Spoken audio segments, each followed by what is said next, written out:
ఇప్పుడు కేవలం 7,999 up to 10 kgs వరకు బరువు తగ్గి అధిక బరువు నుంచి వచ్చే ప్రధాన సమస్యలను దూరం చేసుకోండి. హనుమాన్ని ఎన్ని రకాలుగా ఇబ్బంది పెట్టినా బాక్స్ ఆఫీస్ వద్ద హనుమానే గెలిచాడు. రిలీజ్ కి ముందు థియేటర్స్ ప్రాబ్లం ఫేస్ చేస్తే కలెక్షన్స్ ఎండింగ్ వచ్చాక కూడా మరో ప్రాబ్లం ఫేస్ చేస్తోంది.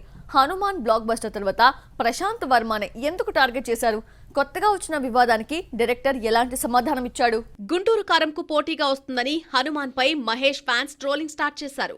హనుమాన్ టీం దీన్ని సీరియస్ గా తీసుకోకుండా పాజిటివ్ గా స్పందిస్తూ సినిమాతో గెలిచారు. మరోవైపు థియేటర్స్ దొరక్కపోయినా సంక్రాంతి తర్వాత కావాల్సినన్ని థియేటర్స్ దక్కాయి. సినిమా 154 కోట్ల షేర్, 300 కోట్ల గ్రాస్ కలెక్ట్ చేసి బాక్సాఫీస్ వద్ద దుమ్ము రేపింది. ఈ భారీ కలెక్షన్స్ పై అందరి కళ్లు పడ్డంతో కొత్త న్యూస్ బయటకొచ్చింది. హనుమాన్ కొచ్చిన లాభాల్లో వాటా కావాలని ప్రశాంత్ వర్మ, నిర్మాత నిరంజన్ రెడ్డితో గొడవ పడ్డారని సోషల్ మీడియాలో కథనాలు పుట్టుకొచ్చాయి.